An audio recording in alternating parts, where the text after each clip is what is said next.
pertemuan yang lalu, aspek keuangan 2 ya. Jadi kalau yang lalu itu cenderung akuntansi sekali, kalau yang ini cenderung ke investasi, dan investasinya dibatasi untuk usaha baru ya. Nah, kemudian jangan lupa karena ini 2 kelas menjadi 1, maka kalau ada yang face recognition-nya tidak terdeteksi, maka rekan-rekan harus melapor ke saya untuk saya presensi secara manual ya. Jadi nanti jangan menunggu keesokan harinya baru mau cari saya. Kalau sudah harinya sudah selesai, maka saya sudah tidak bisa mengubah presensinya ya. Berarti rekan-rekan akan dianggap tidak hadir.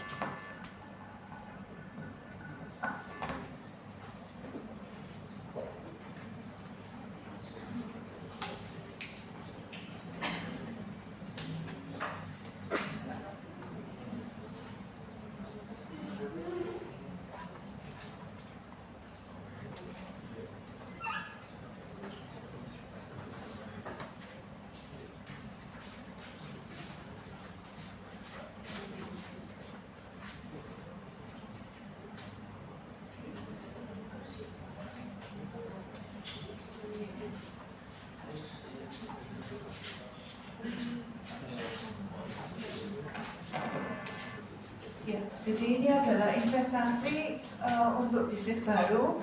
Nanti kita akan belajar banyak dari konsep dasar, keputusan investasi, keputusan pemodalan, keputusan operasional, hingga studi kelayakan bisnis, serta contoh kasusnya. Slide ini juga ada. Tadi itu first impression itu kapan ya kita lakukan? Apa nggak sekaligus di presensi sekarang? Biasanya presensi kalaupun ada itu di akhir. Jadi nanti kalau Anda kelas apa? I atau J? J. Biasanya yang J itu aman. Kalau dari pengalaman minggu lalu, kelas I itu yang tidak bisa. Justru J yang tidak bisa ya? Oke, berarti saya ingat saya salah satu kelas. Jadi nanti di akhir sesi ingatkan saya untuk presensi manual ya. Oke.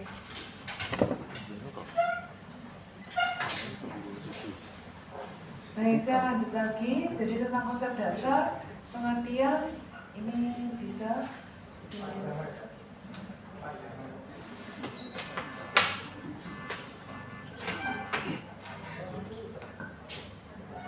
rekan-rekan, kalau kita ingin memulai bisnis, maka kita akan memulai bisnis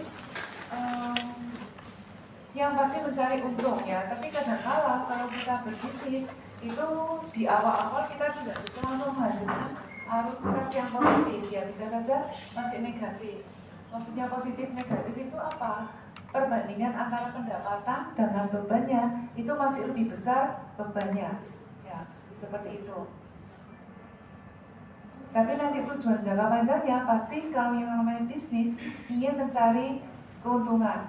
Beda dengan organisasi seperti Ubaya ya, yayasan. Kalau yayasan itu sering sekali disebut dengan organisasi nirlaba. Nir itu artinya tidak, laba itu profit ini ya. Jadi memang kalau yayasan memang orientasinya itu agak berbeda dengan bisnis. Jadi keuntungan atau laba selisih antara pendapatan dengan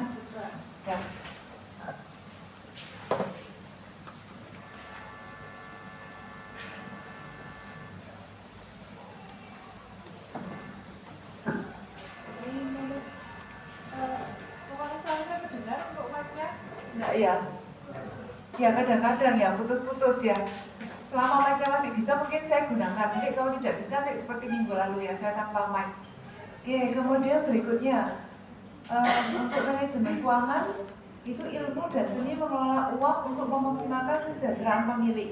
Pemilik itu artinya pemodal, investor. Nah, kemudian kalau misalnya dikatakan ilmu ya, pasti ilmu ada teorinya, kemudian ada pengembangannya, itu ilmu. Tapi kalau mengapa bisa seni? Ya berbeda dengan ilmu eksakta ya. Misalnya kita hitungan 1 tambah 1 pasti 2 ya. Tapi kalau untuk manajemen belum tentu. Suatu perusahaan dengan anggota 5 orang dengan 10 orang, yang 10 orang itu pasti kinerjanya 2 kalinya dari kinerja yang 5 orang. Itu belum tentu. Dan dengan strategi bisnis yang sama tidak bisa diterapkan pada masa yang berbeda. itu butuh penyesuaian. Nah, jadi seni itu berhubungan dengan pengambilan keputusan. Jadi benar-benar banyak hal baru untuk pengambilan keputusan. Misalnya seperti hukum permintaan ya. Jadi semakin banyak yang mencari suatu barang, maka harganya akan melonjak. Ya. Tapi kadang-kala ada suatu barang yang meskipun permintaannya tinggi, harganya juga tidak bisa terlalu melonjak. Atau juga ada barang seperti lukisan, itu permintaannya rendah tapi kenapa harganya tinggi. Nah itu memang tergantung jenis barangnya. Ya mungkin kalau rekan-rekan yang sudah belajar tentang ekonomi tahu ya itu barang apa, barang mewah, barang pokok dan yang lainnya itu mereka memiliki perilaku atau kondisi pasar yang berbeda. Kemudian risiko adalah peluang terjadinya hasil yang tidak diharapkan. Kalau rekan-rekan yang belajar ilmu sains, eksakta, itu kalau mudahnya itu saya bilang standar deviasi. Jadi kalau ada penyimpangan dari rata-rata, itulah risiko. Ya, jadi untuk memudahkan rekan-rekan, jadi kalau misalnya ada perbedaan dengan rata-rata, itu adalah penyimpangan. Itu adalah risiko. Ya kalau meningkat bagus, tapi kalau lebih rendah, nah itu kan tentu merugikan. Kemudian untuk hasil itu bisa diukur dengan ROA dan ROE. ROA singkatan dari Return on Asset dan Return on Equity. Nanti di bagian akhir slide ini juga ada ROI, Return on Investment. Ya seperti yang sudah disampaikan minggu lalu, untuk usaha awal, investasi itu sama dengan aset atau sama dengan harta. Rekan-rekan semoga masih ingat ya materi yang di minggu ke-7. Kemudian menurut teori, hubungan risiko dengan hasil adalah positif. Semakin tinggi risiko, semakin tinggi hasil. Yaitu harapannya ya, semakin tinggi risiko, semakin tinggi hasil. Tapi kadang-kala bisa saja tidak seperti itu ya. Tapi yang namanya teori itu pasti dibangun dengan asumsi-asumsi. Jadi semakin tinggi risiko, harusnya kita mengharapkan imbal hasil yang semakin besar. Kemudian materi berikutnya berkaitan dengan nilai waktu uang. Ya, mengapa kita harus berbicara tentang nilai waktu uang? Karena itu nanti terkait dengan evaluasi kelayakan usaha kita. Ya. Yang duduk di belakang, paling belakang, mungkin pertemuan ke-7 tidak masuk ya. Jadi belum tahu kebiasaan saya. Ya, atau memang sudah atau kelupaan gitu ya. Saya punya kebiasaan untuk bertanya mulai dari yang paling pojok belakang, nanti kemudian maju ya. Jadi saya mulai dulu dari yang sebelah sini ya. Bisa diceritakan tidak kalau misalnya dulu waktu kecil itu mungkin waktu SD ya, itu uang sakunya berapa dan bisa membeli apa saja? Ada hubungannya ya dengan materinya ya, bukan untuk cerita yang di luar konteks enggak, tapi itu untuk perbandingan.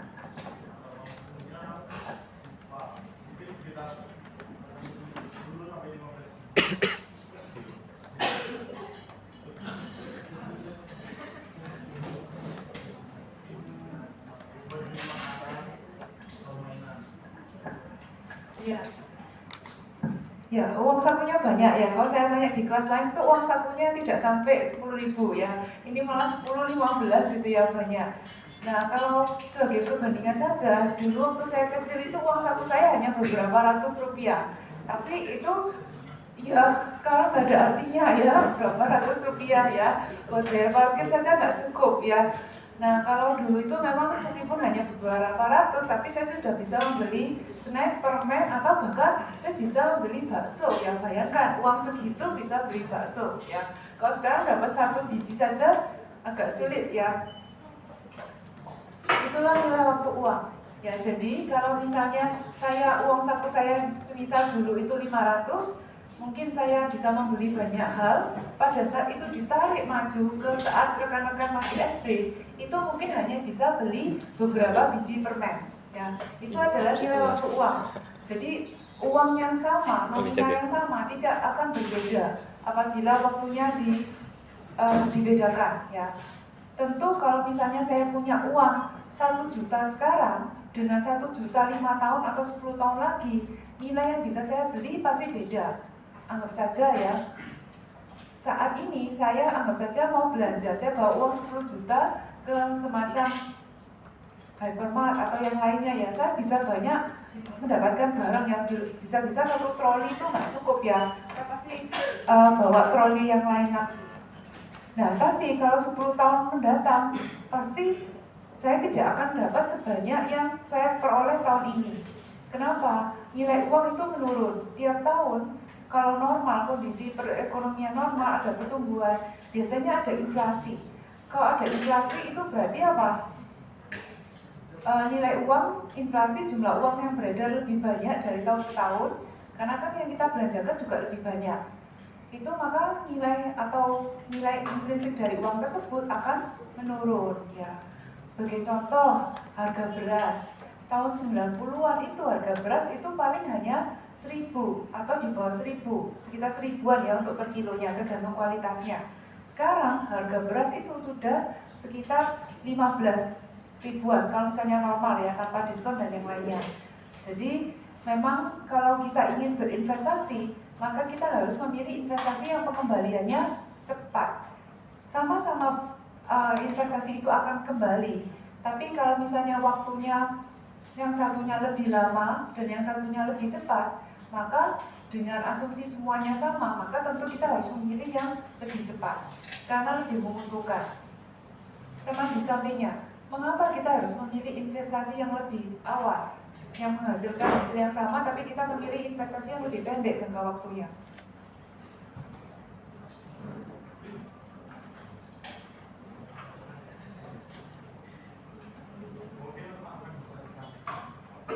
Tambahan di masa depan, jaminan atau tanggungan.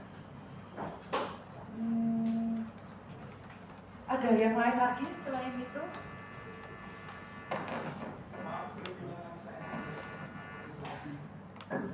Misalnya ya, kalau saya punya uang 10 juta, saya investasikan dalam bisnis, kemudian itu akan menghasilkan pengembalian yang sama dalam waktu 5 tahun.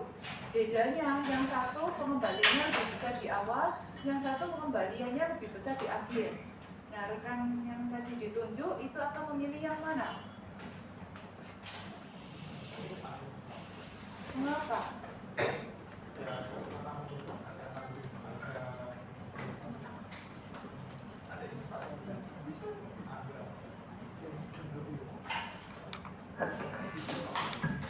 Ya, baik. Jadi ada investasi di akhir.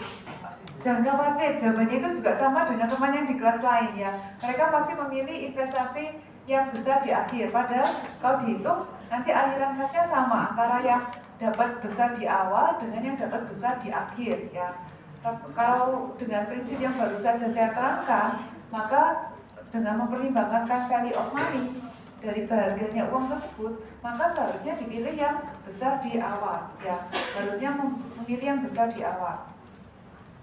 Kenapa? Satu, nilainya lebih berharga, nilainya lebih besar uangnya di awal. Yang kedua, selain nilainya lebih besar, rekan-rekan sudah dapat uang duluan, uangnya itu bisa rekan-rekan investasikan di bisnis yang lain. Ya, jadi untungnya itu lebih banyak daripada rekan-rekan, oh saya nanti baru dapat pengembalian, anggap saja ya ekstrim, 100% di akhir tahun ke-5. Nah itu kan berarti selama waktunya itu kan rekan-rekan tidak dapat apa-apa ya. Jadi itu adalah penjabaran untuk nilai waktu uang. Konsep ini sangat penting bagi pebisnis karena investasi yang dilakukan membutuhkan pengeluaran uang sekarang, sedangkan hasilnya itu diperoleh di masa mendatang.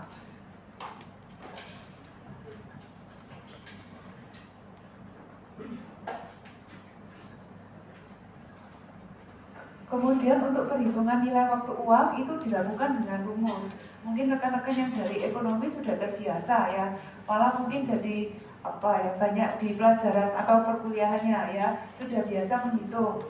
Kemudian tapi perhitungannya ini jangan khawatir rekan-rekan, tidak sulit ya. Kalau rekan-rekan bisa menghitung matriks, bisa menghitung integral, menghitung nilai waktu uang ini tidak sulit ya rekan-rekan. Paling hanya 1/1 plus tingkat bunganya I pangkat N itu artinya periodenya. Tapi mengapa tidak oleh koordinator Bu Endang tidak dituliskan di sini? Karena memang kuliah ini umum ya, untuk rekan-rekan dari sosial, dari misalnya dari FIK yang banyak mendesain, sampai dengan rekan-rekan yang dari teknik, itu mendapatkan materi yang sama. Jadi memang sengaja tidak diajarkan detailnya, dan nantinya akan diarahkan rekan-rekan untuk menggunakan aplikasi saja. Jadi dengan bantuan kalkulator keuangan atau Excel di komputer, rekan-rekan bisa menyelesaikan nilai waktu uang itu dengan mudah. Ini bukan promosi, saya juga bukan brand ambassador-nya ya. Jadi nggak untuk apa-apa. Aplikasi yang lain itu juga banyak rekan-rekan, tidak harus aplikasi financial calculator ini ya. Tapi ini adalah salah satu yang mudah digunakan. Nanti di bagian akhir akan dijelaskan cara penggunaannya rekan-rekan.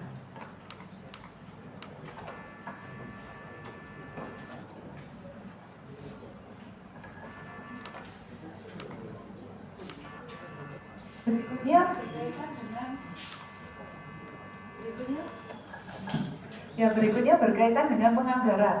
Loh, kenapa kita harus repot-repot membuat penganggaran? Jadi seperti rencana ya, bukan peramalan ya, tapi kita menganggarkan, kita benar-benar merencanakan, kita benar-benar melihat siklus dalam suatu tahun. Misalnya, Anda menghasilkan produk-produk yang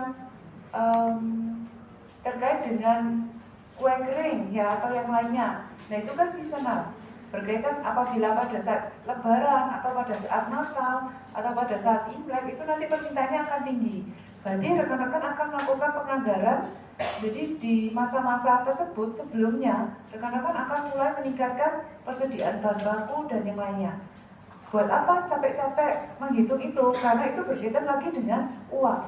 Rekan-rekan pada saat ingin menyetok bahan baku dan yang lainnya atau menambah tenaga kerja, rekan-rekan itu membutuhkan uang. Jadi kalau bisa kita melakukannya dengan efisien, namun tetap efektif.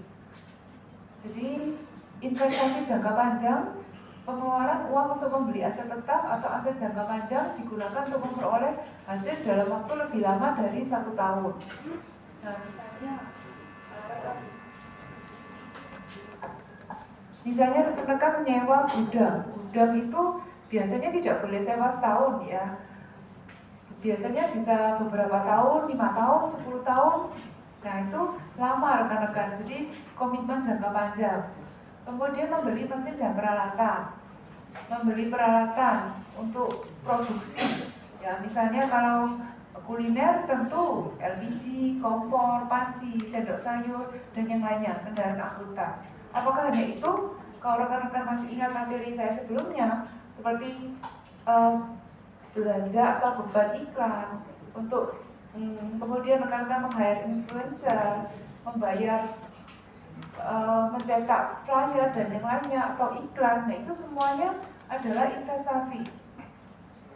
Hanya saja yang tadi saya baru sebutkan itu jangka pendek ya. Kalau ini jangka panjang dan nantinya akan melibatkan aset tetap ya. Kalau rekan-rekan masih ingat ya, kecuali sewa ya. Kalau sewa begitu masa sewa berakhir maka ya sudah, kita tidak mendapatkan alat tempatnya ya. Tempat atau alatnya akan kita kembalikan ke pemiliknya.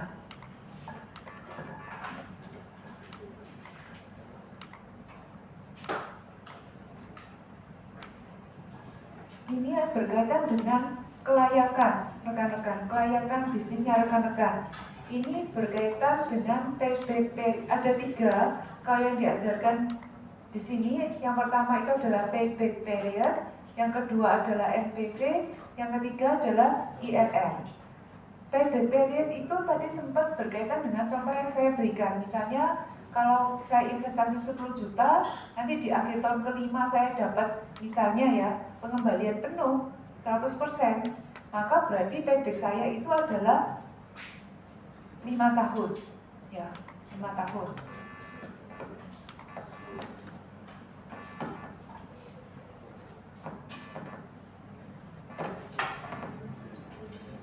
Ya.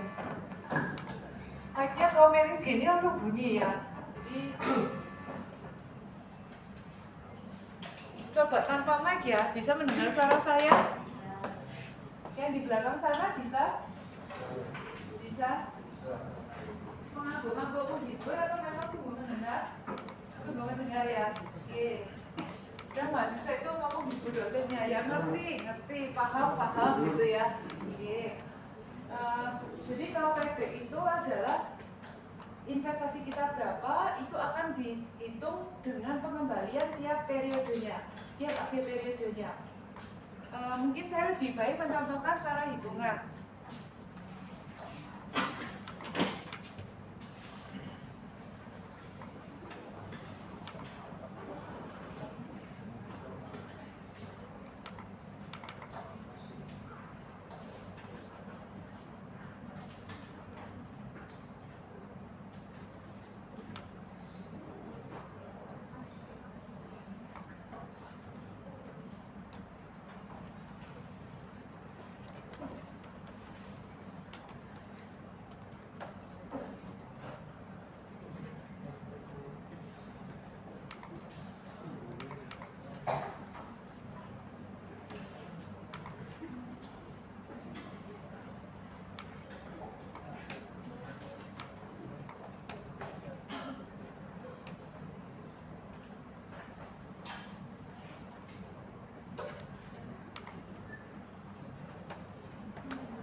Kalau periode itu ada 2 periode, ada 2 jenis. Ya kalau misalnya kita investasi 10 juta, kemudian pengembaliannya konstan 2 juta per periode, maka kita tinggal membagikan 10 juta dibagi 2 juta, maka payback kita adalah 5 periode atau 5 tahun. Itu mudah ya. Kemudian kalau misalnya yang alternatif kedua itu adalah pengembalian tidak konstan. Jadi rekan-rekan harus mengurangkan pengeluaran 10 juta dikurangkan dengan pengembalian pertama. Oh ternyata periode pertama hanya 500.000. Kemudian periode kedua, ketiga, keempat, kelima, sampai akhirnya oh ternyata pengembalian saya itu juga misalnya akhirnya ya kita hitung ini 2 juta, 4,5, 8,5, 10 juta. Sama-sama payback atau kembali di tahun kelima. Tapi ini dia tidak konstan. Dan seperti ini.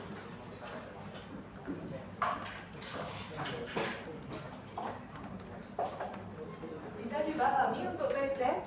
Jadi tergantung pengembaliannya rekan-rekan ya. Per periodenya berapa lama. Jadi hanya ingin tahu waktunya saja, tidak mempertimbangkan yang lain. Ada yang mau ditanyakan? Cara ini punya keunggulan apa? Yaitu mudah dihitung, ya sangat mudah dihitung. Yang kedua adalah cara ini punya kelemahan. Apa kelemahannya? Tidak mempertimbangkan nilai waktu uang. kelemahan ini nanti akan diperbaiki di metode kedua, yaitu yang menggunakan NPV, Net Present Value. Present Value itu adalah tadi yang berkaitan dengan nilai waktu uang. Kemudian ada kata net. Apa artinya net? Net itu artinya dinettingkan, bersihnya berapa. Jadi antara pengeluaran investasi, yaitu minus arus aliran kas keluar, ditambahkan dengan aliran kas masuk atau profitnya per periode, tapi dihitungkan dengan nilai waktu uangnya. Apabila NPV itu menghasilkan nilai positif, maka akan kita terima proyeknya dan kita pilih yang menghasilkan NPV yang terbesar. Ini yang kedua.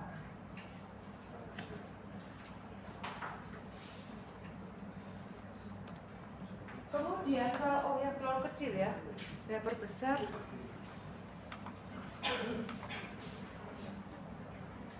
Kemudian yang ketiga, kita akan menghitung internal rate of return. Sering sekali disebut dengan, kalau kita baca dalam versi bahasa Indonesia, IRR gitu ya. Jadi kita memperhatikan nilai sekarang kas masuk dengan nilai sekarang kas keluar itu haruslah 0. Atau kalau dia rate-nya lebih besar daripada yang disyaratkan. Misalnya kita mensyaratkan tingkat pengembaliannya, return-nya itu misalnya 14%. Kemudian ada proyek yang menghasilkan 15-16%. Nah itu pasti kita akan ambil proyek tersebut karena dia lebih besar dari target kita. Kalau sampai lebih rendah, maka ya jangan diambil dulu proyeknya itu karena akan merugikan. Ada yang mau ditanyakan?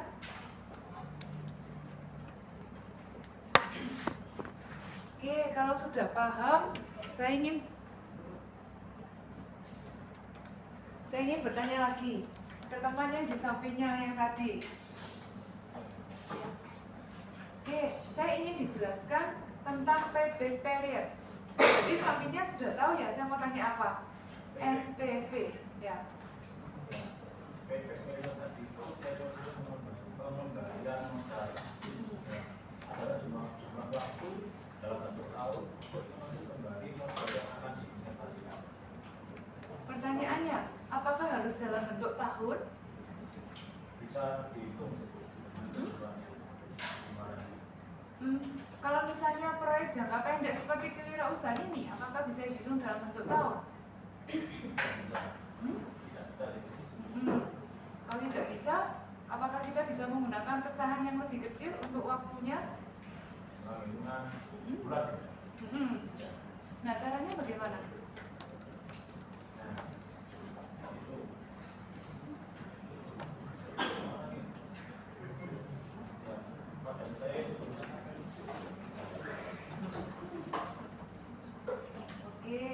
Sebenarnya kalau misalnya dihitung bulanan, itu kan dibagi caranya sama ya rekan-rekan, baik tahunan maupun bulanan itu sama ya, tinggal dibagi dengan estimasi aliran kas per periodenya. Mengapa tadi saya tulis tahun atau periode?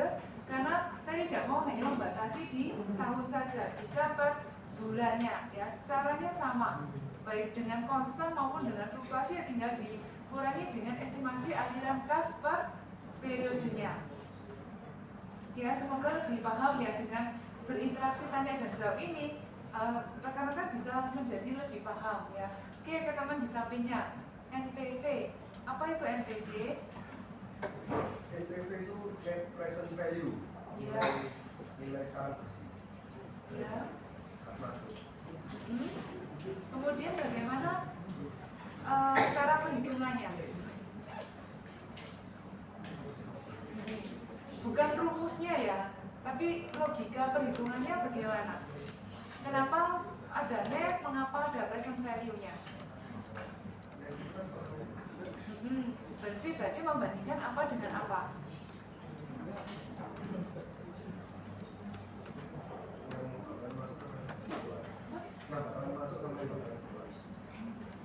Yang bakal masuk dengan yang bakal keluar. Mungkin ada kali istilah yang lebih keuangan yang bakal masuk dan bakal keluar. Ya, saya bantu aja ya nih Bang. Pusing ya itu kelas saya.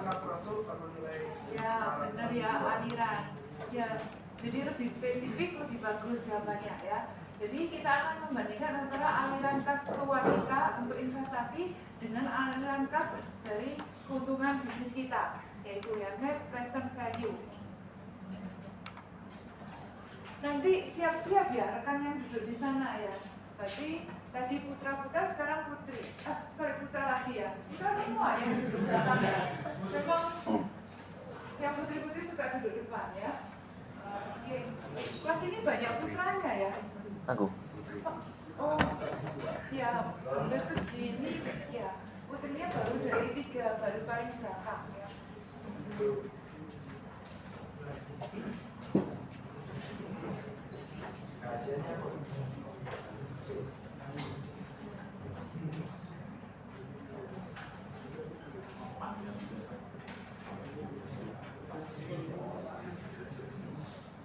Tadi ada saya yang terlewatkan saat menjelaskan NPV. Tadi kan hanya aliran kas keluar investasi dan aliran kas masuk ya dari tiap periodenya. Tadi saya belum menerangkan tentang nilai terminal atau nilai residu atau sisa. Suatu bisnis atau suatu proyek seperti kewilayahan ini kan tidak mungkin. Memang ada rekan-rekan yang meneruskan ya, ada. Tapi kan ada yang berhenti. Nah kalau misalnya berhenti, sisa barangnya itu apa ya? Nah kan nggak mungkin sisa barangnya itu langsung dibuang begitu saja. Pasti kan ada nilainya, ya. Atau gini saja. Kalau misalnya rekan-rekan bisnis angkutan, travel, ya, pakai mobilnya. Nah itu mobilnya setelah 8-10 tahun kan tetap ada nilainya. Kemudian rekan-rekan, oh saya sudah nggak mau bisnis travel, saya mau off. Apakah nilai mobil travelnya itu meskipun sudah umur 10 tahun tidak ada harganya? Nah itu biasanya rekan-rekan akan melepas, dijual. Itulah nilai terminal. Jadi di akhir tahun ke-10, rekan-rekan kan masih ada bisnis travelnya, masih dapat sedikit penghasilan. Nah itu akan menjadi aliran kas masuk ditambah dengan harga jual dari mobil bekas travelnya itu nanti akan menambah aliran kas masuknya. Ya, jangan lupa kebanyakan kebanyakan itu menganggap bisnis itu kalau sudah selesai ya nol, akhirnya enggak ya, masih ada sisa-sisanya. Kapal saja kalau yang sudah tua dan tidak terpakai masih ada harganya ya untuk kapal. Mobil juga ya, jadi masih ada nilai-nilainya. Kenapa harus belajar ini dan itu? Karena itu nanti berkaitan dengan struktur modal. Struktur modal ya, namanya struktur modal, tapi sebenarnya itu adalah melihat komposisi dari sumber dana rekan-rekan. Kalau masih ingat, di pertemuan yang lalu, saya menggambarkan laporan posisi keuangan atau neraca kiri dan kanan. Yang di kanan itu adalah source of fund, ya, sumber dana. Yang di kiri adalah use of fund atau penggunaan dana. Nah, struktur modal itu akan membahas yang source of fund-nya. Terdiri dari apa? Dari modal sendiri, ekuitas atau saham, atau yang kedua dari utang. Ya, Indonesia ini adalah negara yang ramah, ya, yang bank-banknya ramah dan mudah memberikan kredit. Ya, jadi utang itu juga bisa menjadi sumber pendanaan. Nah, dari masing-masing sumber pendanaan itu ada biaya modalnya. Ya, ada cost of debt, COD, dan ada COE, cost of equity-nya atau modalnya. Itu sebenarnya harus dipertimbangkan dalam bisnisnya rekan-rekan.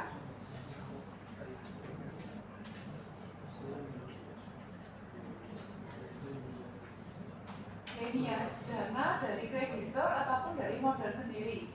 Kemudian misalnya contoh struktur modal di paling bawah, modal sendiri 70%, pinjaman 30%. Kalau rekan-rekan modalnya 100% modal sendiri, ya tidak perlu pusing menghitung COD ya. Kita cukup menghitung COE-nya. Nanti setelah ini kita akan melihat perhitungannya. Dijelaskan dulu untuk jenis-jenis modalnya ya. Jadi modal sendiri itu adalah uang yang diinvestasikan dalam bisnis oleh pemiliknya. Misalnya rekan-rekan kelompok kewirausahaan 5 orang, masing-masing menyetorkan modal. Tidak harus dalam bentuk uang ya, bisa juga peralatan yang dinilai harganya. Itu semuanya adalah modal. Juga bisa modal pinjaman dalam bentuk utang bank, utang koperasi, Kalau rekan-rekan ini ya bisa juga utang ke orang tua, ya itu bisa. Atau utang dengan rekan, ya dan yang lainnya. Semua komponen modal mengandung biaya.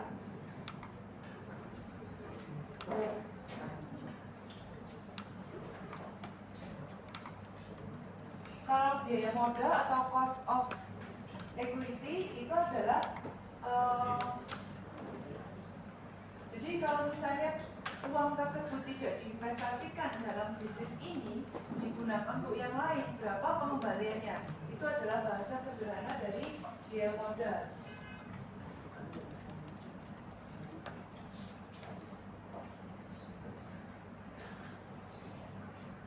Kemudian bagaimana cara menghitungnya untuk biaya modal? Kita bisa menghitung dengan suku bunga deposito ditambah dengan premi risiko. Atau kalau misalnya rekan-rekan ingin mengacu ke suku bunga Bank Indonesia itu juga bisa ya rekan-rekan.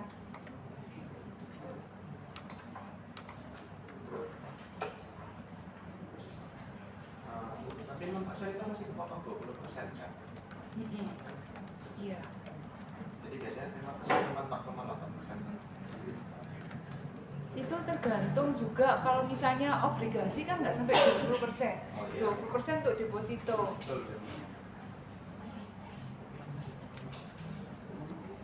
Misalnya saya ambil ini saja ya. Misalnya rekan-rekan kalau misalnya di bank itu misalnya sangat berfluktuasi depositonya atau sangat berbeda ya antara bank satu dengan yang lain. Ada juga bank yang hanya memberikan 3%, ada yang 6,75% atau malah beda-beda ya. Itu tergantung banknya ya. Kalau buku banknya itu semakin besar, itu biasanya dia akan memberikan bunga yang semakin kecil ya, alias kalau banknya besar itu bunganya semakin kecil, bank kecil itu bunganya besar. Tapi sekarang ada bank-bank online ya yang tidak punya kantor sama sekali itu memberikan bunga yang cukup besar ya.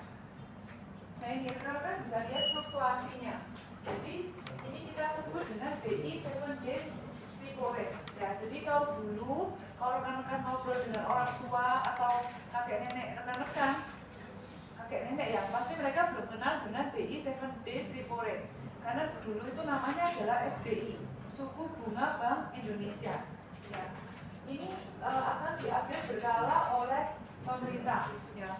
Jadi itu tergantung kondisi keuangan suatu kondisi. Nah saat ini di 5,75%. Dulu pernah sampai 7,5% ya.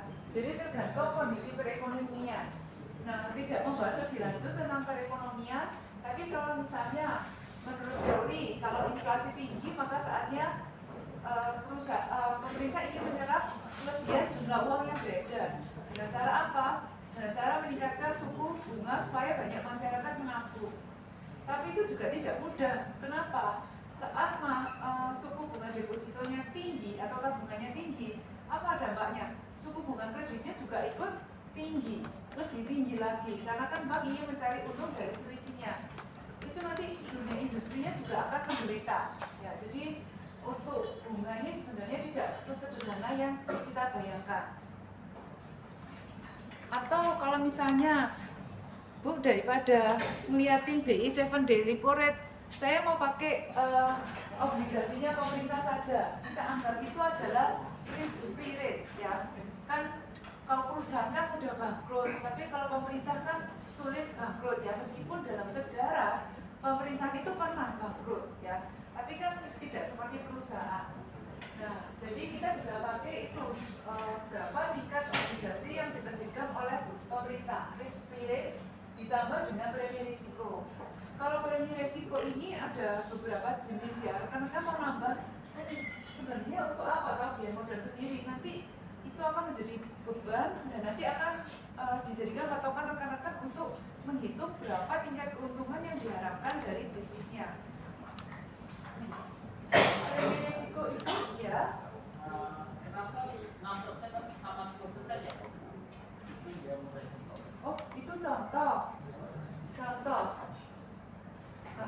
Jadi kalau misalnya suku bunga deposito atau obligasi pemerintah itu 6%, maka kita langsung ambil 6% kemudian kita tambahkan dengan premi resiko. Tapi kalau premi resiko untuk kuliner ini rasanya lebih dari 10% ya, karena kan resikonya tinggi. Begitu lewat berapa waktu, tapi ini juga tergantung produknya ya rekan-rekan. Kalau misalnya produk yang segar, produk kue basah, maka premi resikonya ini akan tinggi.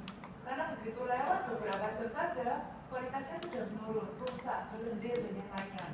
Ya, atau misalnya kalau salad dada itu pinggirannya sudah mulai coklat gitu ya, itu kan harganya langsung turun, harusnya lebih dari 10%. Tapi kalau rekan-rekan yang bisnis, misalnya alat tulis, oh bapaknya hari ini tidak terjual, besok terjual masih bisa, bulan depan masih bisa, tahun depan pun masih bisa ya. Jadi itu nanti premi risikonya lebih kecil. Itu contohnya. Ada lagi yang mau ditanyakan? Terus kalau di 16% itu diapain? Itu minimal kepemilikan negeri sendiri, Bang? Iya, itu minimal bukan persentase kepemilikannya, tapi persentase untuk biaya modalnya. Jika kita ingin mendapat keuntungan dari bisnis kita itu berapa? Tapi nanti di contoh berikutnya ada perhitungannya lagi ya rekan-rekan. Ada lagi yang mau ditanyakan? Tidak ada, saya lanjut ya.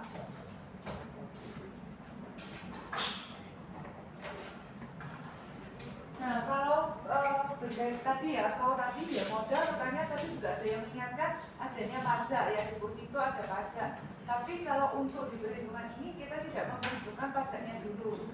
Karena apa? Karena pada saat kita membuat laporan keuangan, kalau untuk beban bunga itu yang dibayarkan oleh perusahaan, itu nantinya kan laporan laba rugi, masih ingat ya laporan laba rugi yang minggu ke-7 ada penjualan atau pendapatan dikurangi dengan beban pokok penjualan, dapat laba pokok, kurangi beban operasional, dapat laba operasional. Nah setelah itu kan ada beban bunga.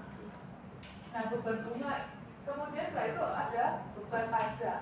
Yang dari ekonomi mungkin terbiasa dengan EBIT, earning before interest and tax, EBT, earning before tax. Nah ini kalau bunga pinjaman itu bisa menjadi beban bagi perusahaan, jadi pengurang. Oleh karena itu, hitungannya adalah suku bunga pinjaman dikali 1 min tarif pajak. Misalnya tarif pajaknya itu 24% atau 22%, yang maka akan dikurangi. Nah, misalnya seperti itu. Ini ada contohnya, suku bunga kredit usaha rakyat 6% per tahun, usaha kredit, kemudian tarif pajaknya 15%, maka saat menghitung biaya utang adalah 6% kali 1 min 0,15 pajaknya, sehingga 5,1%. Tapi kalau kita dapat utang tanpa pajak, ya maka tidak ada pengurangnya, langsung 6%.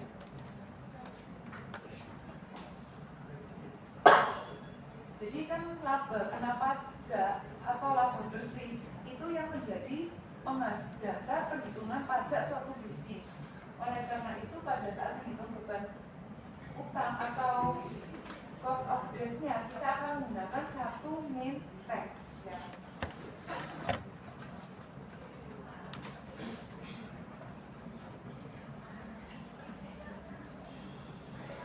Kemudian kalau tadi kan kita menghitung dengan cara sederhana, berikutnya kita akan belajar tentang biaya modal rata-rata tertimbang, weighted average cost of capital. Jadi kita akan menjumlahkan antara modal sendiri dengan modal utang ya. Jadi modal yang saya mungkin menggunakan istilah antara modal dengan utang ya. Jadi kalau bilang modal sendiri dan modal utang rasanya agak aneh ya. Jadi modal dengan utang. Di sini dicontohkan kamu hitung BACC, modal yang dibutuhkan untuk bisnis kuliner atau aksesoris sangat saja 10 juta, modal sendirinya 60%, utangnya 40%. Kemudian di sini sudah diketahui biaya modal sendiri itu adalah 16%, COE-nya, kemudian COD-nya itu adalah 5,1%. Pada saat mau menghitung weighted average, maka tinggal kita kalikan sesuai dengan persentase alokasinya. 60% kali 16% ditambah 40% kali 5,1%. Maka WACC-nya untuk usaha tersebut adalah cost of capital-nya adalah 11,64%.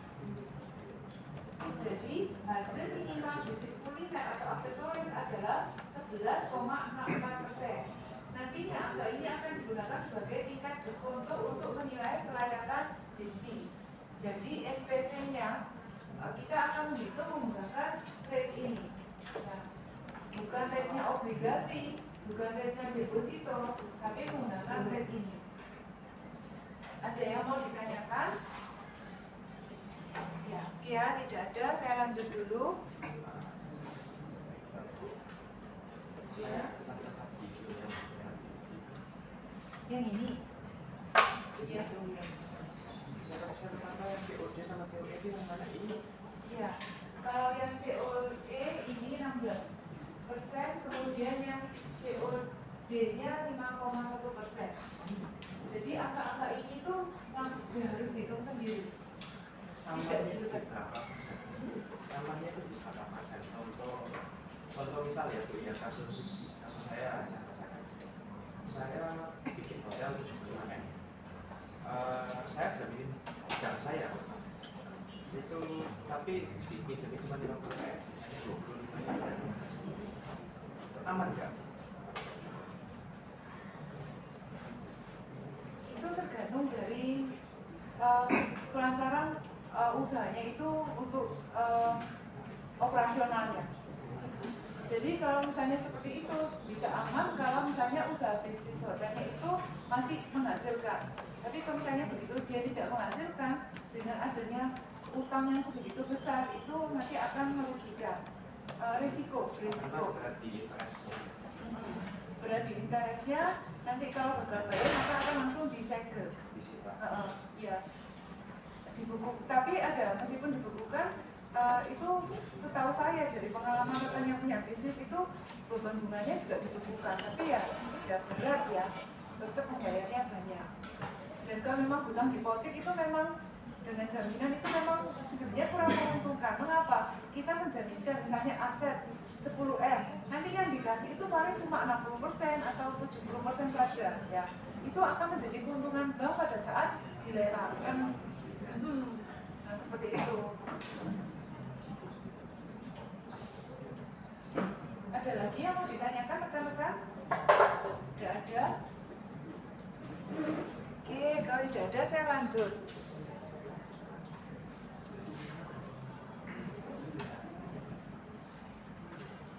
Nah sekarang kita beralih ke keputusan operasional. Nah, jadi keputusan yang berkaitan dengan kegiatan bisnis sehari-hari. Nah misalnya ya mulai dari bahan baku, produksi, distribusi, pemasarannya, penjualannya, kemasan dan yang lainnya, hingga sampai akhirnya membuat laporan laba ruginya berkaitan dengan kegiatan operasional.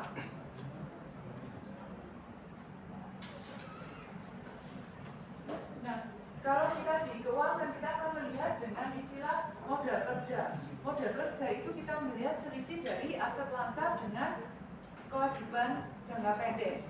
Ya, selisihnya itu berapa? Mengapa kita sampai harus lihat modal kerja? Khawatir ya rekan-rekan, kalau rekan-rekan itu tidak punya uang untuk membayar utang yang jatuh tempo. Kalau kewajiban jangka pendek, kalau rekan-rekan masih ingat, mungkin yang saya lanjut saja, saya tanya. Masih ingat ya materinya yang lalu, kewajiban jangka pendek itu adalah kewajiban yang harus dibayar dalam jangka waktu berapa? Oh, tidak masuk. Tidak ke teman di sampingnya ya, nanti saya akan kembali lagi. Masuk enggak minggu lalu? Masuk. Nah kalau yang kewajiban jangka pendek itu jangka waktunya berapa lama? 12 tahun. Ada pilihan 1 bulan, 3 bulan, setengah tahun atau 1 tahun? Atau lebih dari 1 tahun?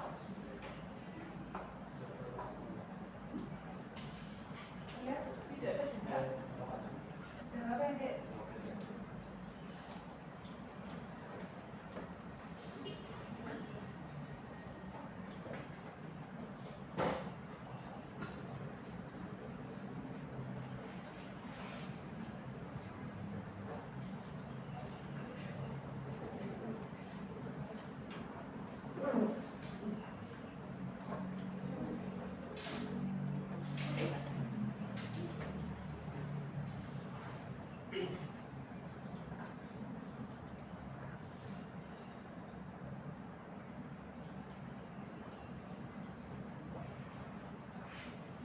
Pilihnya yang mana?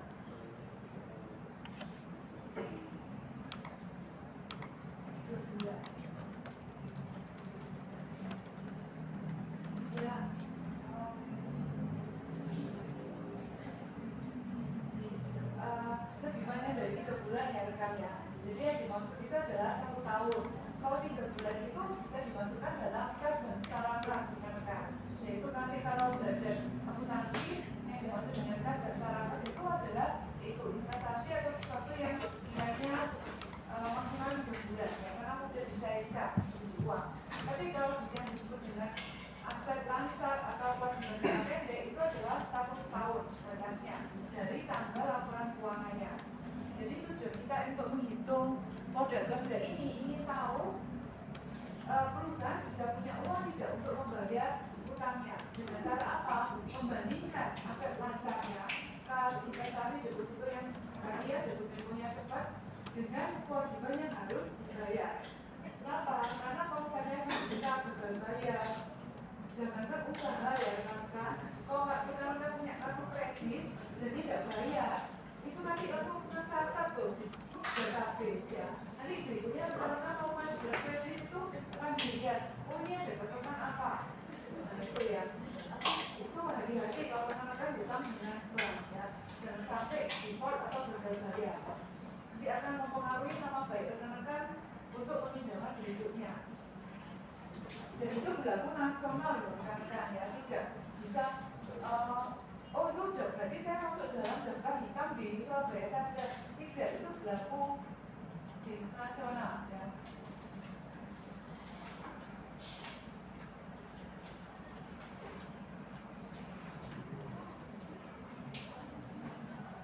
Kemudian ini estimasi laba rugi, ini tidak saya bahas karena sudah menjadi materi minggu lalu. Ini juga ya sudah materi minggu lalu. Ini hanya review saja. Kalau yang tadi ya, mengapa yang tadi beban bunga ada 1 mente? Karena di sini laba operasional dikurangi dengan beban bunga, laba sebelum pajak dikurangi pajak, baru dapat laba bersih. Inilah kenapa waktu menghitung cost of debt-nya 1 mente. Ya karena ini nanti yang akan digunakan untuk menghitung pajak. Jadi kalau ini tidak dikurangi dulu, maka dia akan menjadi terlalu besar.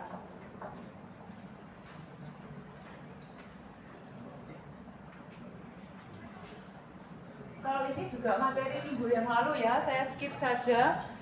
Menghitung komponennya ini sudah dibahas.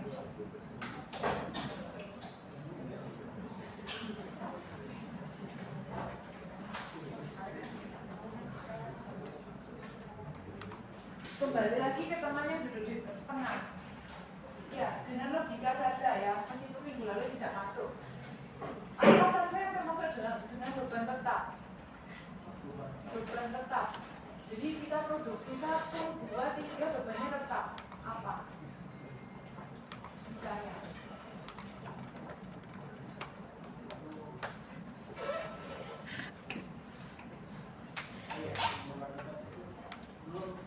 Saya tahu aja ya. Iya.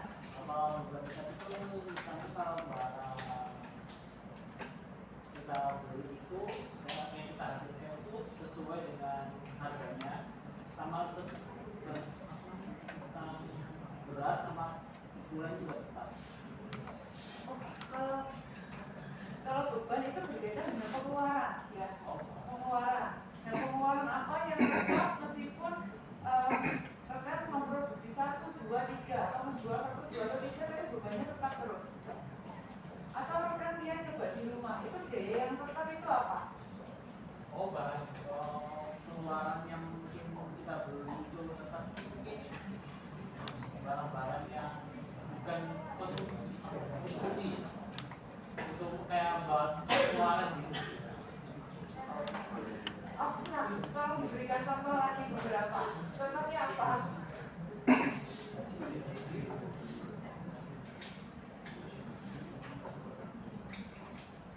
Atau cari pengeluaran apa yang membeli barang yang awet misalnya. Kalau tadi kan rekannya sudah bilang jangka pendek itu 1 tahun ya maksimalnya. Berarti yang masuk dalam yang jangka pendek itu lebih dari 1 tahun. Barang-barang apa yang awet? Barang-barang punya awet lebih dari 1 tahun. Ini mungkin pengeluaran kita kayak gaji pegawai. Belum.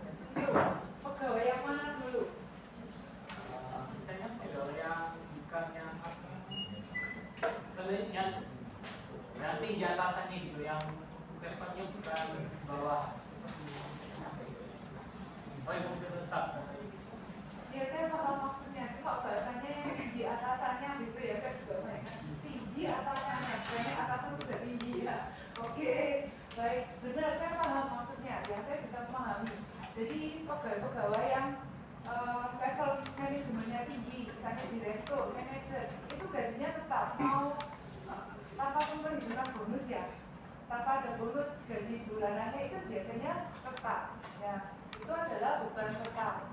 Kemudian kalau misalnya rekan-rekan mau lihat rekan-rekan beli kendaraan, apakah tiap tahun beli kendaraan? Tidak ya. Baju, apakah tiap tahun beli baju? Enggak. Ya beli, tapi ya STNK, tapi kan kecil dibandingkan harga barangnya ya. Pajak propertinya juga bayar. Oh iya. PBB ya, tapi kan PBB kan bisa naik juga ya. Ya tergantung penggunaannya kalau PBB. Tapi kan kalau misalnya contoh kita punya ruko, dipakai nggak dipakai tetap bayar. Ya, benar. Ya, contoh yang bagus ya rekan ya. Jadi kalau beban itu misalnya apa? Propertinya kita waktu saat sewa propertinya itu beban tetap.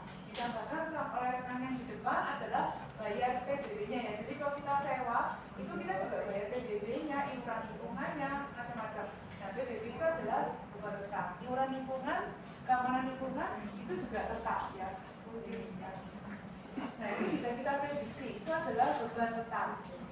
Kemudian kenapa untuk apa kita tahu beban tetap? Karena kita nanti mau menghitung berapa BEP-nya. Kita harus menjual berapa. Yang penting harus tutup beban tetap. Kalau sampai beban tetap saja kita tidak tutup, ya itu artinya pasti bisnis rekan-rekan rugi. Ya.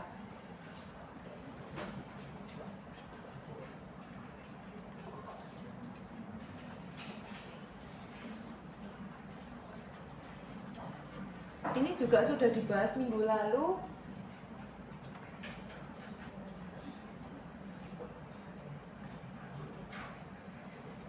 Saya langsung ke sini saja. Ya, jadi materi yang sudah terbahas di minggu lalu saya tidak mengulangi supaya lebih efisien juga. Jadi kalau ini saya langsung ke harga jual produk ya. Jadi tadi habis tahu beban tetap, setelah kita mengetahui beban tetap, saya pindah dulu ke penentuan harga jual. Penentuan harga jual itu ada beberapa macam. Seperti yang ditulis di sini ada cost plus pricing. Jadi harga jual produk tambah biaya total dengan margin. Marginnya tadi yang kita hitung ya, yang dapat berapa persen gitu ya. Itu yang kita masukkan di sini. Jadi WACC-nya, weighted average cost of capital-nya itu akan menjadi margin. Itu bisa ya dimasukkan seperti itu. Nanti ditambah kita mau tambah berapa lagi. Kemudian markup pricing method. Jadi kalau misalnya kita beli barang dagangan, kita mau jual tinggal kita markup berapa. Kemudian lakukan analisis impact. Tapi sebenarnya selain yang ada di sini kita juga bisa memberikan dua cara yang lagi untuk pricing-nya. Yang ini kan berdasarkan biaya kita tambah, ya, atau berdasarkan harga beli kita tambah. Tapi cara yang kedua itu apa? Kita bisa lihat pesaing. Pesaing itu menjual harga berapa? Kita kalau bisa kita biaya produksinya di bawah itu. Nah, selisihnya itu adalah keuntungan kita. Nah, itu kita melihat pesaing. Kemudian yang ketiga, kalau misalnya rekan-rekan yang memberikan jasa atau memberikan kemewahan gitu ya, fasilitas lebih. Nah, itu lain lagi, tidak bisa lihat pesaing. Misalnya, toko kita ber-AC, barangnya super lengkap.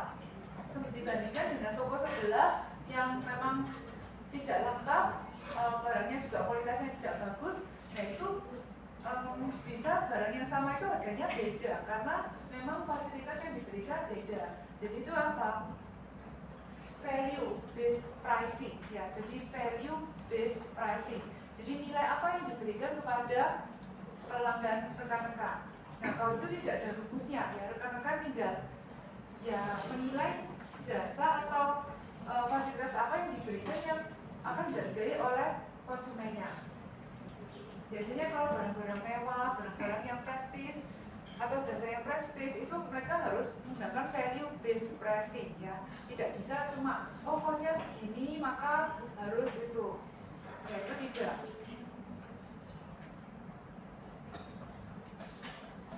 Oke, saya lanjut. Metode estimasi penjualan itu bisa menggunakan top down, ramalan penjualan berdasarkan kondisi makro, industri, perusahaan, atau bottom up. Itu dari informasi dari salesman kita atau sales manager hingga top manager. Jadi memperkirakan nantinya ke depannya akan bagaimana. Itu dari bottom up. Tapi kalau perusahaan itu sudah settle ya, sudah umurnya sudah lama, mereka sudah hafal ya kebiasaannya itu seperti apa. Sekarang kita ke analisis impas atau break even point. Ini ada berapa perhitungan ya.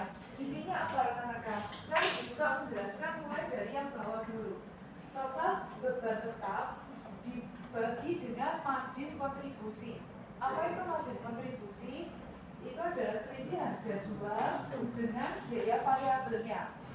Saat kita sudah dapat berapa selisihnya, maka total biaya tetap dibagi berapa unitnya, berapa harga selisihnya itu, maka kita bisa dapat unit DEP-nya. Unit DEP-nya. Tapi kalau rekan-rekan mau menghitung kerugiannya itu agak ada penyesuaiannya. Jadi total beban tetap dibagi 1 min beban variabel di per harga jual per unit. Seperti ini. Tujuannya apa? Supaya rekan-rekan tidak menjual terlalu sedikit. Ternyata menjual terlalu sedikit ternyata rugi ya. Ternyata rugi. Jadi kita perlu memperhatikan analisis ini. Baik, saya terus lagi ke rekan yang di sampingnya lagi yang berbaju merah ya. Nah, kalau misalnya saya punya grafik seperti ini, saya punya 2 garis ya, 3 sebenarnya, tapi saya bilang saja 2. Ini dari titik 0, kemudian yang ini ada yang dari titik yang lebih tinggi. Yang mulai dari 0 itu adalah untuk penjualan, dan yang mulai dari titik yang lebih tinggi itu adalah untuk beban. Kapan kita bisa untung? Pada saat kondisi apa? Akan yang berbaju merah. Cara gambar ya, bukan cara kalau ini dikurangi ini berapa, enggak, tapi cara gambar. Menurut saya harusnya setelah melewati DEP Setelah melewati DEP tapi masih dalam areanya ini ya, atau di luar dalam area ya. Nah benar jawabannya dari rekan yang berbaju merah di belakang ya. Jadi kalau rekan-rekan DEP di sini maka masih 0. Kalau rekan-rekan sudah di sini maka itu akan menguntungkan. Loh kenapa tidak di luaran ini? Nah itu berarti di luar dari kurva atau fungsi produksinya rekan-rekan. Ya tidak bisa di sini karena rekan-rekan di sini kan ini adalah beban tetap yang di bawah ini ya. Dari 0 sampai di sini itu adalah beban tetap. Kemudian yang di atas ini adalah beban variabel yang akan terus bertambah seiring dengan produksi. Sementara yang mulai dari 0 ini adalah untuk garisnya penjualan. Tidak jual sama sekali maka 0. Jual 1 maka mulai ada keuntungan sampai mengikuti seperti ini. Nah pada saat di sini itu tidak bisa masuk sebagai profit. Kenapa? Karena tidak diproduksi. Kalau rekan-rekan mau menghasilkan di titik sini maka garisnya bebannya itu akan bergeser sampai di sini. Ya, apakah penjualannya masih bisa sampai di sini? Belum tentu. Ya, jadi makanya kita akan hanya fokus di area yang di arsir saja. Di bawahnya di TBEP rugi, di atasnya untung.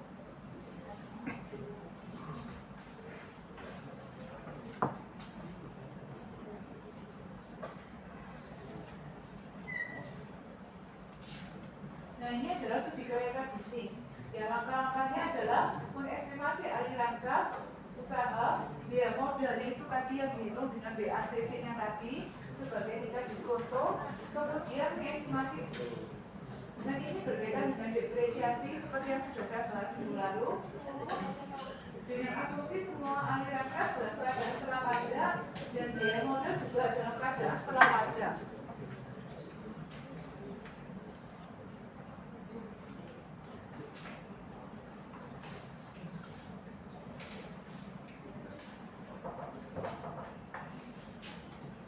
Jadi aliran kas proyek tadi ada 3 macam ya. Waktu kita menghitung NPV seperti investasi awal, aliran kas keluarnya, kemudian aliran kas masuk untuk setiap akhir periode, dan yang terakhir itu adalah nilai residu atau nilai terminalnya.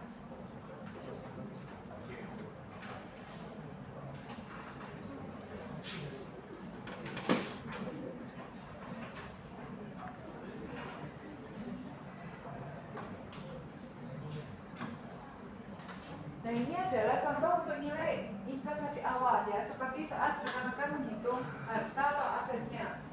Jadi ada biaya aset tetap, biaya transportasi, biaya pemasangan ya, sampai aset tersebut siap digunakan. Kemudian ada investasi pada modal kerja berapa, nanti itu di total akan menjadi nilai investasi awal.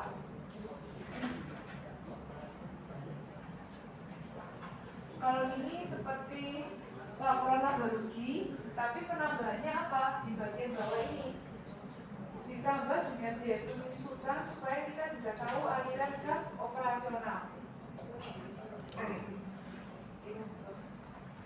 Mengapa ditambah? Karena beban penyusutan atau beban depresiasi itu adalah beban penyesuaian yang tidak melibatkan kas. Sebenarnya dia itu hanya melakukan alokasi untuk pemulihan biaya.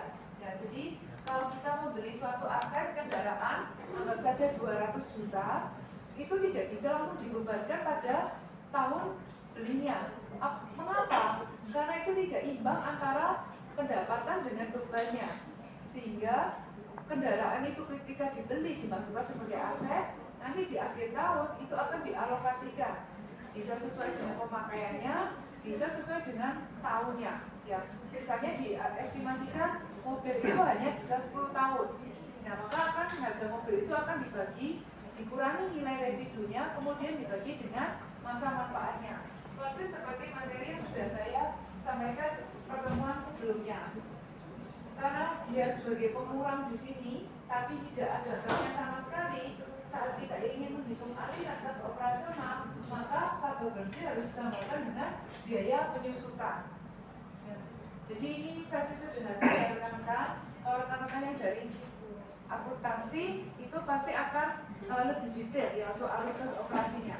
Ya silakan. Saya bingung ya kayak kendaraan semakin murah gitu karena dipakai terus. Tapi kalau misalnya kita beli aset seperti properti yang semakin lama semakin naik harganya, itu bisa kebalikan dari biaya penyusutan. Biaya penyusutan tetap ada, tapi nilainya sebelumnya direvaluasi. Jadi mengikuti harga pasar. Jadi kan kalau harga tanah ya zaman dulu ya, dulu sekali itu paling bayangkan beli tanah semeter itu cuma berapa puluh ribu gitu ya, seperti makan siang kita ya. Kalau sekarang harga tanah itu jutaan, puluhan juta ya, tergantung areanya. Nah itu kalau misalnya kita lihat, oh kalau tanah contohnya nggak cocok ya, karena kan tanah tidak disusutkan, tanah pada umumnya tidak disusutkan. Saja gedung ya, gedung, tapi gedung itu sulitnya apa? Harganya menurun. Kenapa? Retak, fondasinya goyang dan yang lainnya itu sudah menurun ya. Tanah yang paling mudah untuk mencocokkan evaluasi. Jadi saat di laporan keuangan kita itu ada aset-aset yang nilainya sudah tidak relevan lagi, maka kita harus melakukan revaluasi. Nah, jadi jangan sampai, oh usaha-usaha lama ya, usaha-usaha warisan itu kan biasanya usahanya kecil segini, padahal omsetnya segitu besar. Padahal kalau direvaluasi ternyata asetnya luar biasa besar. Nah, seperti itu. Bagus ya pertanyaannya ya. Jadi rekan-rekannya lebih banyak belajar. Oke, kita lanjut.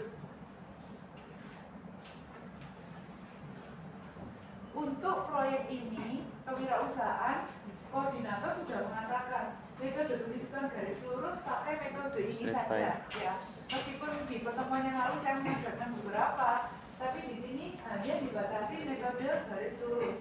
Ya, jadi tidak perlu pakai yang lain. Jangan lupa ya dicatat ya, tidak usah susah-susah hitung satuan jam kerja, hasil produksi, saldo menurun, tidak perlu langsung saja garis lurus. Tinggal apa? Harga belinya atau juga perolehannya dikurangi dengan nilai sisa dibagi dengan masa manfaatnya. Simple ya. Kemudian nilai sisa aset, nah ini kalau estimasi harga jualnya itu lebih besar dari nilai buku, itu nanti akan ada keuntungan dan akan dikenakan pajak. Dan kalau sebaliknya itu akan lebih rendah, berarti akan mengalami kerugian. Tapi kalau kita menjual nilai aset pun ya, misalnya mobil, anggap saja sekarang saya beli 200 juta, 10 tahun lagi saya anggap nilai sisanya 20, belum tentu loh 20. Kalau pada saat di zaman dulu ya, di zaman waktu krisis moneter tahun 98, saya nggak tahu ya, mungkin rekan-rekan pasti belum lahir ya, mungkin belum lahir, belum direncanakan juga ya. Nah itu rekan-rekan tahu mobil Suzuki Carry, mobil box ya, seperti itu.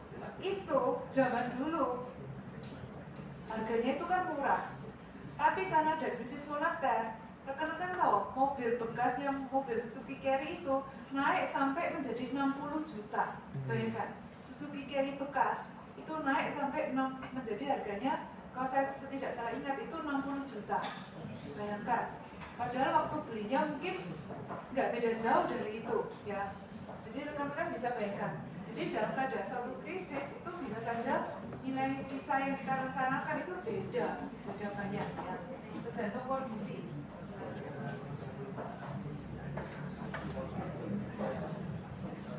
Oke, saya lanjut. Ini adalah gambar untuk menggambarkan konsep nilai waktu uang ya rekan-rekan. Jadi kalau kita mau investasi, maka kita posisinya di titik nol ini. Kita perlu mengestimasikan di akhir tahun pertama, 2, 3, dan 4, dan semuanya itu akan ditarik mundur nilainya. Ya, ditarik mundur. Sehingga akan menggunakan nilai diskonto yang tadi kita hitung dari BACC. Ya. Jadi nilai aliran kasnya di akhir tahun dibagi 1 plus I. BACC-nya pangkat periodenya. Ini pangkat 1, pangkat 2, pangkat 3, pangkat 4. Jangan lupa arus kas operasinya di periode akhir ditambahkan dengan terminal value.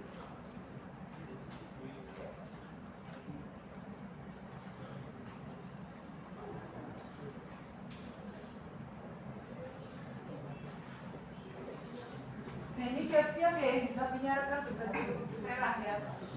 Ada nilai investasi awal 25 juta, arus operasional per tahun 10 juta selama 4 tahun, terminal value pada tahun keempat adalah 5 juta.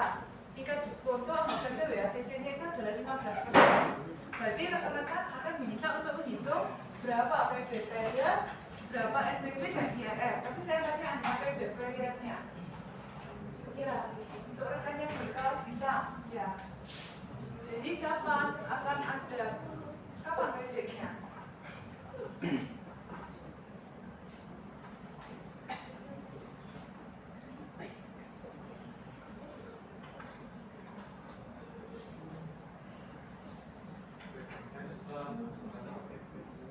Caranya?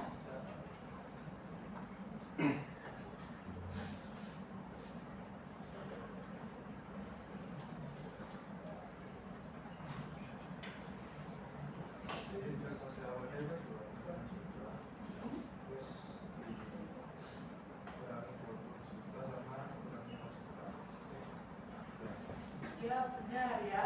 Jadi cara menghitung PB gak gampang, tinggal nilai investasi awal. Kalau ada aliran kas konstan yang tinggal 25 juta dibagi 10 juta. Atau seperti cara teman yang lebih kelas dikurangi satu-satu gitu ya.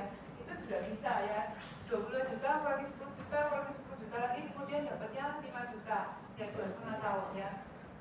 Jadi kalau yang konstan mudah ya. Jadi PB-nya adalah 2,5 tahun. Kita berikutnya kita lanjut ke NPV-nya.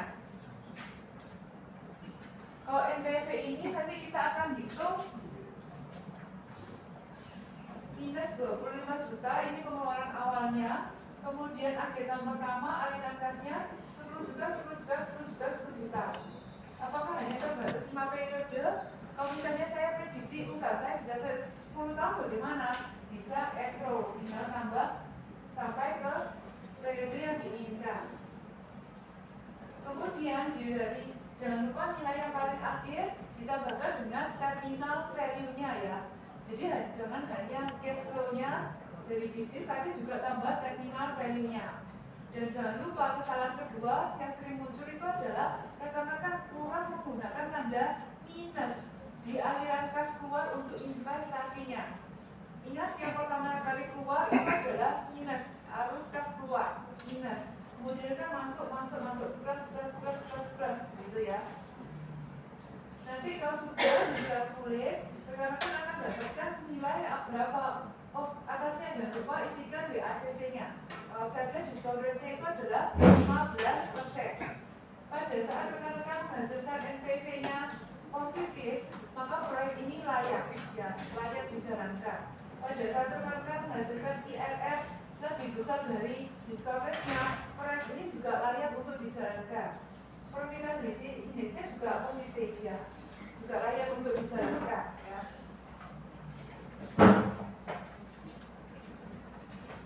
Berikutnya ini adalah contoh perhitungan untuk buah papaya, ya. Ada yang sudah pernah, saya belum pernah, ya. Tapi apapun itu kalau asal diberi bumbu pasti enak, ya. Oke, kita mulai dulu dari hasil tetapnya, ya. Mulai dari kisah, wajah, larutan, dan yang lainnya, ya. Itu rekan-rekan total berapa harga satuannya, nilai aset totalnya, dan nanti dihitung juga penyusutan per tahunnya.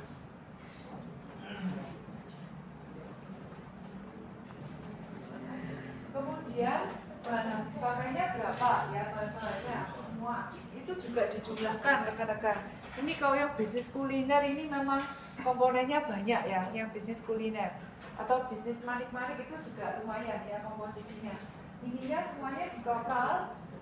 Jangan lupa selain bahan baku nanti ada bahan pelengkap, kemudian ada tenaga kerja langsungnya berapa, itu dijumlahkan semua, kita dapat total untuk bahannya.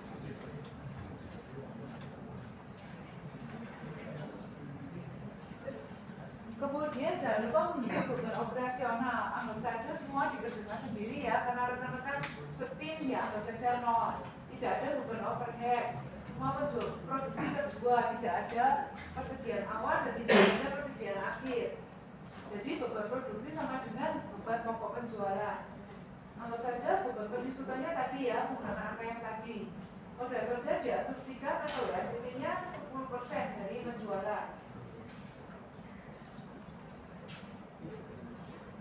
Maka untuk melakukan perhitungan harga jual, maka rekan-rekan ini dari cost based pricing, ya. Kita mulai dulu dari costnya. Maka harga pokok penjualan atau beban pokok penjualan persatuannya berapa, ya, ditotal dengan jumlah produksinya, kemudian dapat harganya, kemudian laba kotor yang diinginkan. Kalau laba kotor itu tidak bisa terlalu kecil, rekan-rekan, karena kan masih harus dikurangi dengan beban operasional dan yang lainnya, sehingga di sini 50%. Kemudian dikalikan dengan harga satuan pokok satuannya, kita akan dapat 9.000 sekian. Nah, harga jualnya dari mana? Dari harga pokok penjualan ditambahkan dengan laba kotor yang diinginkan. Maka ini nanti akan menjadi harga jual untuk satu satuan. Kebetulan satu satuan ini dipatok 200 gram, ya, untuk satuan unitnya. Kemudian dilanjutkan dengan analisis impas. Jadi untuk beban tetapnya anggap saja itu adalah 1.241.000. Kemudian dibagi dengan margin kontribusi, selisih antara harga jual dengan biaya variabel, maka BEP-nya itu adalah 117 satuan. Satuannya tadi, ya, yang 200 gram. Kemudian menghitung estimasi laba rugi. Jangan lupa untuk menghitung estimasi arus kas operasi itu dijumlahkan dari biaya penyusutan, ya, untuk laba bersihnya. Kemudian dilanjutkan lagi dengan perhitungan return on investment-nya, ya. Jadi aset tetap tambah modal kerja, kemudian kita bandingkan dengan laba bersih, maka kita dapatkan, ya, kebetulan ini untungnya sangat besar, ya. Jadi kita dapatnya 133,7. ROE sama dengan ROA karena tidak ada utang. Aku nggak selalu meliput Margin kayak labanya 29,35%. katanya itu. Aku bikin konten lagi. Kemudian analisis untuk proyek bisnis baru. Ini, ya, dihitung lagi payback, FPP, dan IRR-nya.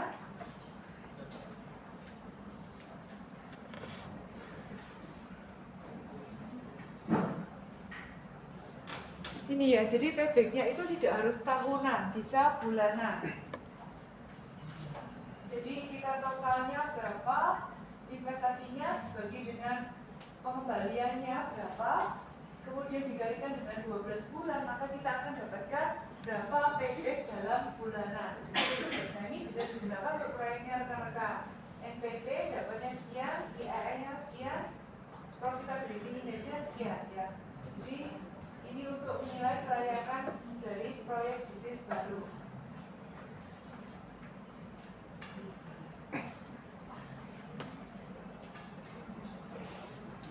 Ini hasil perhitungan dengan kalkulator.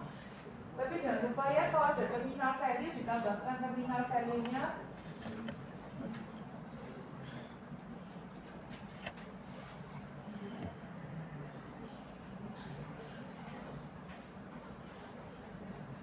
Oke, jadi seperti ini yang bisa saya sampaikan berkaitan dengan materi aspek keuangan 2 ya. Kemudian sebelum saya mengakhiri, tadi yang kelas yang tidak berhasil recognition itu yang J ya, yang J. Dan ini saya akan presentasi dulu ya. Kalau yang minggu lalu kan ada, kalian sudah banyak yang keluar juga ya. Bentar, saya cek dulu.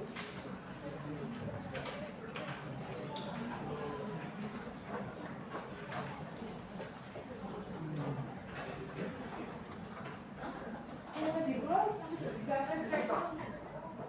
Itu izin supaya atau nanti temannya kalau misalnya namanya saya panggil diberitahukan itu yang tadi keluar ya. Ini yang tadi keluar juga sama. Iya Pak J. I. Oh ya, kalau I aman ya. Yang J ya. Nanti kita selesai bersama-sama ya, rekan ya. Jangan keluar. Coba saya cek dulu yang I ya. Yang I ya sudah tercatat.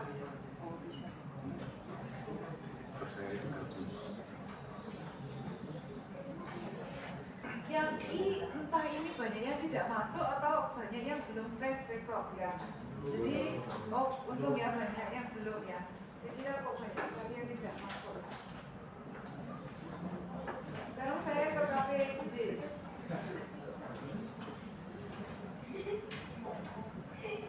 Iya KPJ. Tapi KPJ ada yang bisa fresh record. Ya. Bapak saya pastikan saja ya. Margaret akhiran NRT-nya 001. Oke. Natania 076. Absen juga Eva. Oh ya. Cecilo. Oh ya. Jason Vivian. Absen juga. Kaldi. Ada. Ibu. Ini Putri. Ada. Pindah nggak ada juga. Oh, kelas D banyak yang absen ya. Nikolaus.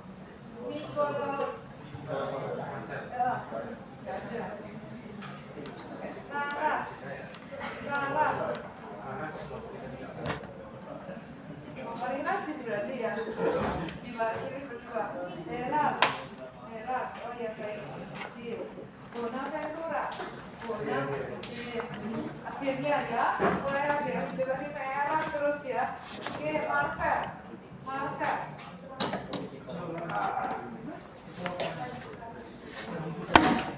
Sudah ngurus kan belum? Oh, tapi ada dari keluarganya yang mengirimkan surat ya? Oh, ya. Nanti harus segera dikirimkan ke PU-nya ekonomi. Bisa pindah ada ya? Kamu mau tapi produktif. Besok segera. Iya.